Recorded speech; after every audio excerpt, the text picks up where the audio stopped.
Assalamualaikum warahmatullahi wabarakatuh. Kembali lagi dengan saya sendiri, yakni Muhammad Misbahul Ulum dari Fakultas Humaniora, Prodi Bahasa dan Sastra Arab. Di sini saya akan menjelaskan tentang sosialisasi Prokes 5M dan pentingnya vaksinasi. Ya, yang pertama yang saya akan sampaikan yakni sosialisasi Prokes 5M tersebut. Ya. Kenapa sosialisasi Prokes 5M sangatlah penting? Ya, sebab dengan adanya kegiatan demikian mungkin bisa membantu menekankan atau mengurangi penyebaran virus COVID-19 saat ini. Sebab kondisi yang saat ini sudah terjadi banyak warga atau masyarakat yang masih abai dengan Prokes 5M tersebut. Ya, padahal sudah banyak varian-varian virus COVID seperti COVID varian Inggris B.1.1.7. Kemudian juga ada lagi COVID varian Afrika Selatan B.1.351, yakni yang sering disebut, yang lebih terkenalnya yakni COVID varian Beta. Kemudian juga ada lagi COVID varian Brazil P.1, yakni yang sering disebut atau terkenalnya dengan COVID-19 varian Gamma. Kemudian juga ada lagi COVID-19 varian India B.1.617.2, yakni yang sering disebut atau terkenalnya yakni COVID-19 varian Delta. Kemudian juga ada lagi COVID-19 varian Amerika B.1.427 atau B.1.429, yakni yang lebih dikenal atau populernya yakni dengan sebutan COVID varian Epsilon. Kemudian juga ada lagi COVID-19 varian Brazil P.2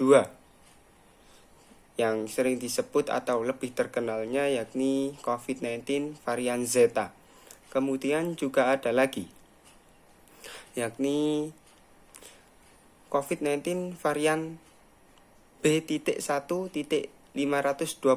yakni yang sering disebut atau terkenalnya yakni COVID-19 varian Eta. Dan juga ada lagi COVID-19 varian Filipina P.3, yakni yang sering disebut dengan atau terkenalnya dengan COVID-19 varian Theta. Juga ada lagi COVID-19 varian Amerika Serikat B.1.525, yakni yang lebih dikenal atau ya alangkah banyaknya ilmuwan yang mengatakan yakni COVID-19 varian Lota. Kemudian juga ada lagi COVID-19 varian India B.1.617.1, yakni yang sering disebut atau terkenalnya yakni COVID-19 varian Kappa. Yakni itu tadi sekilas varian-varian atau mutasi-mutasi baru dari COVID-19 saat ini. Jika Anda masih belum bisa percaya, ya silakan coba lihat sendiri atau baca atau cari di website kesehatan.kontan.id atau website-website lainnya yang jelas sumbernya. Ya, meskipun varian atau mutasi COVID-19 semakin banyak, cara mencegahnya yakni sama yaitu dengan cara melakukan Prokes 5M.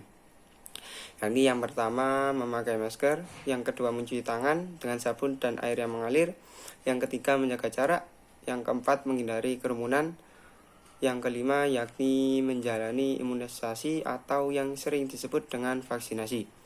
Dengan cara yang seperti inilah mungkin bisa menekan percepatan penyebaran COVID-19 dan juga variannya. Mungkin sih ya agak berat bagi kita semua ya. Dan apalagi juga adanya anjuran atau peraturan dari pemerintahan seperti PPKM darurat yang saat ini sedang dilaksanakan dan sebagainya yang dulu-dulu atau yang akan datang. Ya, terus kita harus gimana? Ya, kita wajib mengikuti arahan pemerintah selama itu baik kepada diri kita sendiri. Ya seumpama ya jika terpaksa keluar rumah atau ada kepentingan yang mendadak, ya kita harus memperketat diri sendiri dengan prokes 5M tersebut. Gunanya apa sih semuanya? Ya gunanya semuanya itu untuk menekan penyebaran COVID-19 dan menghilangkan wabah penyakit ini di negeri kita tercinta ini.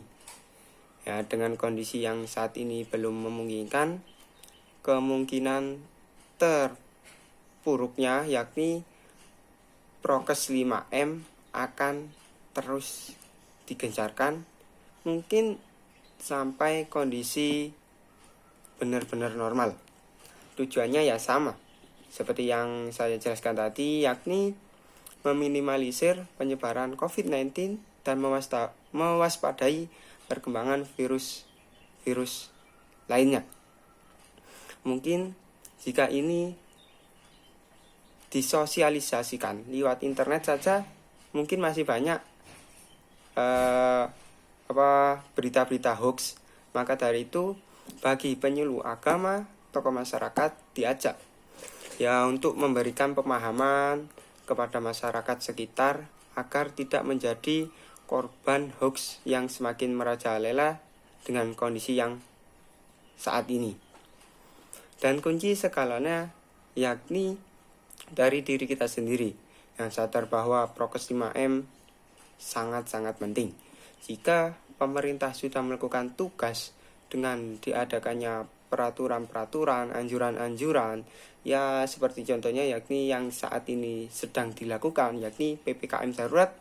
Tapi jika kita sendiri tidak memperketat diri sendiri atau sadar bahwasannya prokes 5M itu sangat penting, ya kemungkinan terbesar peraturan atau anjuran pemerintah tersebut akan semakin lama berjalannya sampai kondisi yang memungkinkan. Intinya yakni sosialisasi prokes 5M itu harus jelas, paham, dan rinci. Ya, jangan sampai ada yang tidak jelas. Seumpama tidak jelas maka tanyakan sebelum nanti banyak berita yang simpang siur dan hoax. Jadi pentingnya sosialisasi prokes 5M yaitu seperti yakni menghindari berita-berita hoax dan berita-berita simpang siur yang disebar dari mulut ke mulut, dari orang ke orang. Ya, seperti itulah. Ya, bagi kita sendiri yang sudah paham apa kegunaan prokes 5M, boleh kita salurkan info-info ini ke tetangga sekitar atau teman-teman kita sendiri. Ya, tapi harus ada landasan atau sumber yang akurat agar orang yang kita beri info tersebut percaya dan paham betul apa itu prokes 5M tersebut. Ya, ini juga bisa membantu meminimalisir berita-berita hoax. Ya, mungkin itu saja pentingnya sosialisasi prokes 5M untuk saat ini dari saya. Yang selanjutnya yakni saya akan menyampaikan tentang pentingnya vaksinasi. Vaksinasi itu sebenarnya sangat penting bagi imun dan kesehatan tubuh kita sendiri. Meskipun masih banyak berita-berita tentang vaksinasi yang bisa membahayakan, yang bisa begitulah ya, tapi itu semua bisa dihindari jika dalam keadaan kondisi tubuh kita sedang tidak fit atau memiliki penyakit bawaan, maka dengan sangat mohon untuk tidak memaksakan diri untuk melakukan kegiatan vaksinasi tersebut. Mungkin saat ini ya, dalam kondisi saat ini vaksinasi dan sertifikatnya itu digunakan sebagai syarat utama untuk melakukan kegiatan apapun dan dimanapun itu. Ya, mungkin juga proker pemerintah untuk mempercepat kelajuan vaksinasi di setiap wilayah Indonesia. Kenapa seperti itu? Ya, karena demikian vaksinasi tersebut sangatlah penting bagi kita semua. Bagi anak-anak, bagi remaja, bagi dewasa, dan juga bagi lansia. Ya, kemungkinan tidak semua bisa divaksin sebab memiliki penyakit bawaan atau badan kurang fit dan sebagainya yang tidak diperbolehkan oleh pihak medis. Bagi yang belum vaksin, silakan berbondong-bondong untuk melakukan vaksinasi. Tapi ingat, jika Anda merasa sudah atau telah divaksinasi, maka jangan abai sama prokes 5M. Karena semuanya itu untuk saat ini sangat penting dan juga bisa menjaga imun atau kesehatan bagi tubuh kita sendiri, dan bisa menghalangi penyakit yang bisa membuat kita jatuh sakit atau membuat imun kita melemah. Intinya juga vaksinasi apapun itu jenis dosisnya, maka jangan takut untuk melakukan vaksinasi tersebut, karena semuanya itu tergantung dari imun diri kita sendiri atau ya kekebalan atau kesehatan tubuh kita sendiri. Maka dari itu kita sama-sama harus menjaga imun kita sendiri-sendiri. Ya, walaupun sudah menjalani semua prokes 5M atau juga sudah melaksanakan vaksinasi, karena semua itu cuma bisa membantu kita terhindar dari terpapar COVID-19 dan juga variannya. Maka dari itu kita harus menaati proker atau peraturan, anjuran-anjuran pemerintah yang bisa membantu menjaga imun dan kesehatan tubuh kita sendiri. Yang terpenting, yakni menjalankan prokes 5M dengan baik dan melakukan vaksinasi. Ya mungkin untuk sekedar saja, jangan diabaikan semuanya itu. Karena prokes 5M dan vaksinasi sangatlah penting bagi diri kita sendiri dan orang sekitar lainnya. Ya itulah pentingnya sosialisasi prokes 5M dan sosialisasi pentingnya vaksinasi tersebut. Ya mungkin itu saja, cukup itu saja dari saya. Jika ada salah kata, salah ucap, ya mohon dimaafkan. Wassalamualaikum warahmatullahi wabarakatuh.